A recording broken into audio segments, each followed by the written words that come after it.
सभापति जी, हमारे देश में हर 10 साल पर होने वाली जनगणना 1881 में शुरू की गई थी।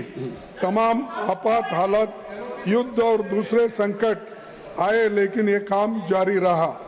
1931 की जनगणना 26 फरवरी 1931 को शुरू होकर साल भर चली। उसी दौरान जातिगत जनगणना भी हुई थी। इस जनगणना के पहले महात्मा गांधी जी ने कहा था कि जैसे अपने शरीर की पड़ताल के लिए हमें पीरियोडिकल मेडिकल एग्जामिनेशन करना पड़ता है, उसी तरह जनगणना किसी राष्ट्र का सबसे महत्वपूर्ण परीक्षण होती है। जनगणना बहुत महत्व का काम होता है। इसमें काफी बड़ी तादाद में लोग लगते हैं। उनको पॉपुलेशन के आंकड़े, employment, family structures, socio economic conditions और कई की पैरामीटर्स की पड़ताल करनी होती है। दूसरे विश्व युद्ध के दौरान और 71-72 में भारत पाक युद्ध के बावजूद जनगणना हुई थी, लेकिन बहुत दुख की बात है कि इतिहास में पहली बार सरकार ने रिकॉर्ड देरी की है। आप चाहते हैं तो जनगणना के साथ जातिगत जनगणना भी संभव है, क्योंकि आप SC ST के डाटा कलेक्ट करते ही हैं, अन्य जातियों का भी कर सकते हैं, लेकिन जातिगत जनगणना और जनगणना दोनों पर ये सरकार मौन है।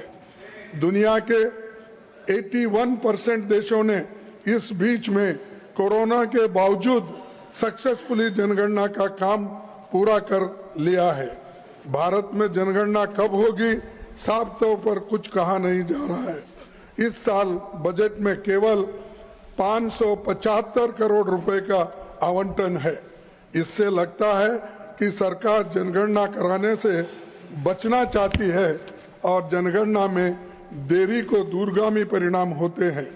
तमाम बुनियादी आंकड़ों की गैर मौजूदगी में ये तुगलकी नीति बनती जाती है और consumer survey, national family health survey, periodical labour force survey, national food security act, national social assistance programme सहित कई महत्वपूर्ण सर्वेक्षण और कल्याणकारी कार्यक्रम जनगणना के आंकड़ों पर निर्भर करते हैं।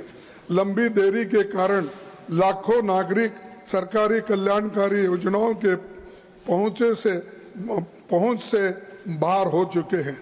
नीति निर्माताओं के पास आम फैसला लेने के लिए जरूरी और भरोसेमंद डाटा नहीं है।